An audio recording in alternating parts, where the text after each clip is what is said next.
এলাকায় অবৈধ পাথর খাদান বন্ধ, সরকারি জমি থেকে আদিবাসীদের উচ্ছেদ না করে পাট্টা দেওয়া, আবাস যোজনা প্রকল্পে সকল আদিবাসী পরিবারদের বাড়ি দেওয়া সহ 7 দফা দাবিতে আদিবাসী সংগঠনের বিক্ষোভ। আজ বীরভূমের রামপুরহাট মহকুমা শাসকের দপ্তরের সামনে অবস্থান বিক্ষোভ করে আদিবাসী সংগঠন বীরভূম জমি জীবন জীবিকা ও প্রকৃতি বাঁচাও মহাসভা।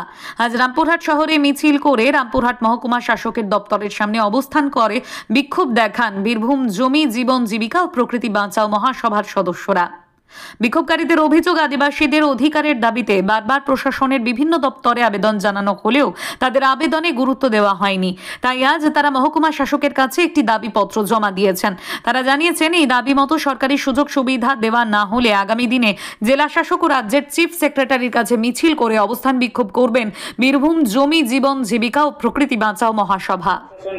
দেখতে হবে আদিবাসীদের উপরে যে অত্যাচার লাঞ্ছনা যে হচ্ছে আদিবাসী থেকে, সে আদিবাসীরা যাতে বঞ্চিত না হন সেটাকে প্রশাসনকে ভালোভাবে দেখতে হবে।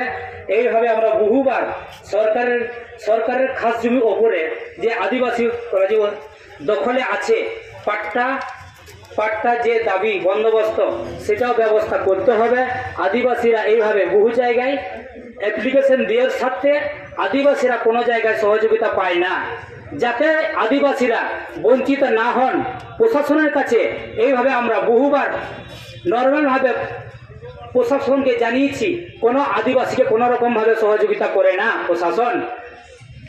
পুলিশ প্রশাসন বলুন, বিডিও সাহেব বলুন, যে কোনো প্রশাসন জায়গায় যায় কোনো আদিবাসীকে আজ পর্যন্ত ঠিকঠাকভাবে কোনো প্রশাসন কথা বলে না। আদিবাসীরা কোনো অফিসে গেলে ঘন্টার পর ঘন্টা বসে থাকতে হয়, আর না হলে নচেত কি করা হয়, ওদেরকে ছোটো কথা বলা হয়, একটু তুমি বসো তারপরে তুমি যাবা। কারণ ওখানে যদি কোনো ক্যাশার খাদান মালিক যায় তাদেরকে আগে ওদেরকে সামনে প্রথমে ওদেরকে ঢোকানো হয় অফিসে।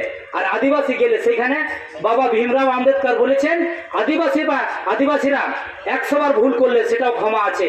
বা ডক্টর ভীমরাও আম্বেদকর বলেছেন, প্রথম আদিবাসীকে তারপরে অন্য কাস্ট সেখানে স্থান পাবে। কিন্তু সেটা নয়, সেটা মুখেই বলে প্রশাসন কোনো রকমভাবে প্রশাসন আদিবাসীদিকে দেখে না। আমরা বহুবার দেখেছি, এভাবে বহু আন্দোলন করেছি, কোনো আন্দোলন করে আমরা সরাহা পাই না। এই আন্দোলন আজকে যে আন্দোলনটা আপনারা দেখছেন,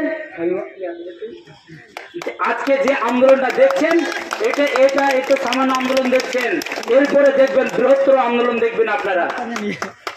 আমরা আজকে এসডিও সাহেবকে জানাচ্ছি, এসডিও সাহেব কি করতে পারছে দেখছি, তারপরে ডিএম সাহেবকে জানাবো। ডিএম সাহেব যদি কিছু না করতে পারে চিফ সেক্রেটারির কাছে যাওয়ার আমরা পরিকল্পনা করেছি। সেই অনুমতি যদি না করতে পারে দিল্লি যাওয়ার আমরা যাত্রা শুরু করব। যেহেতু আমরা আদিবাসীরা এখনো কোন রকম আমরা সহায় পাই না, এর জন্য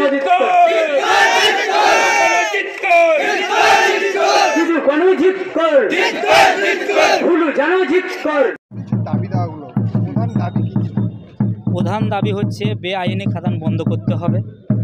দ্বিতীয়ত হচ্ছে পাথর শিল্প অঞ্চলে যেটা পরিবেশ দূষণতা হচ্ছে সেটা সরকারিভাবে ব্যবস্থা নিতে হবে প্রশাসনকে। দ্বিতীয় হচ্ছে যে আদিবাসী এলাকাতে যে ধুলো যেটা উড়ছে, কোনো রকম জলের কোনো ব্যবস্থা হচ্ছে না। আদিবাসী গ্রামে আপনি যান, কোনো রাস্তাই নেই আজ পর্যন্ত। আদিবাসীদের যেটা এসটি সার্টিফিকেট যেটা সমস্যা যেটা হচ্ছে, আদিবাসীরা কিন্তু এসটি সার্টিফিকেট যেটা করতে গিয়ে ওদেরকে বিভিন্ন রকম প্রশাসন থেকে বলা হয় আপনারা 50 সাল আগেকার যে দলিলটা সেটা দিতে হবে। কিন্তু আদিবাসীদের এমন অবস্থা যে বাবার এটা আধার কার্ড থাকলে সেটাও হারিয়ে যায়, এমন অবস্থা। আদিবাসীদের গ্রামে গেলে দেখবেন আপনারা কোনো রকমভাবে আজ পর্যন্ত আবাস যোজনা তালিকাতে সব ব্যক্তির নাম নেই, যাতে আবাস তালিকাতে নতুন করে অন্তর্ভুক্ত করা হয়। সের জন্য আমরা দাবি দেওয়া আজকে করছি।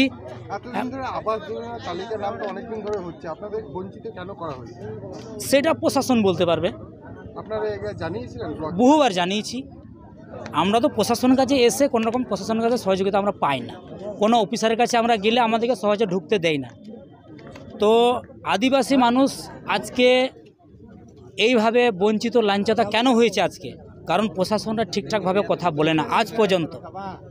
অতদিন আগে ভারত স্বাধীনতা হয়েছে, আজ পর্যন্ত আদিবাসীরা এখনও ভালোভাবে সরাহা পায় না। আদিবাসীদের ওপরে যেটা হচ্ছে সরকারি খাস জমির ওপরে আদিবাসীরা যে দখল জোর করে উচ্ছেদ করা হচ্ছে আজকে। প্রশাসনকে যদি আমরা জানাই, কোনো রকমভাবে আজ পর্যন্ত ইনকোয়ারি হয় না।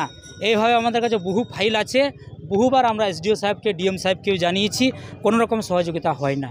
পাট্টার জন্য যে আদিবাসীরা দরখাস্ত করেন, যে দরখাস্ত করেন সেটা বছর সার বছর লাগে, আর কোনো কোম্পানি যদি দরখাস্ত করে 1 মাসও লাগে না, সেটা 15 থেকে 1 মাসের মধ্যে হয়ে যায়। এই সরকার আসার পরে কি আপনাদের কোনো উন্নতি হয়নি? উন্নতি আর কী বলবো, সেটা আপনারা সবই বুঝতেই পাচ্ছেন, নতুন করে বলার মতন কোনো জায়গাই নেই। মানে সরকারের কাছ থেকে কি আপনারা বঞ্চিত এখনো? বঞ্চিত তো হয়ে আছি, তার জন্য তো আমাদের ডেপুটেশন আজকে। আবাস যোজনার বাড়ি কারা দিচ্ছেন? কারা দিচ্ছে না, যখন যারা এখন প্রশাসন জায়গায় আছেন তারা দিচ্ছে না। এরপরে কি আপনারা বৃহত্তর আন্দোলন? হ্যাঁ, বৃহত্তর আন্দোলন তো নামবো। আজকে এসডিও সাহেবকে জানিয়েছি, এরপরে ডিএম সাহেবকে জানাবো, দরকার হলে আবার চিফ সেক্রেটারির কাছে যাবো আমরা। কি নাম আপনি? আমার নাম হচ্ছে ভীম বাস্কি, কি পদে আছে? আমি বীরভূম জেলার সভাপতি।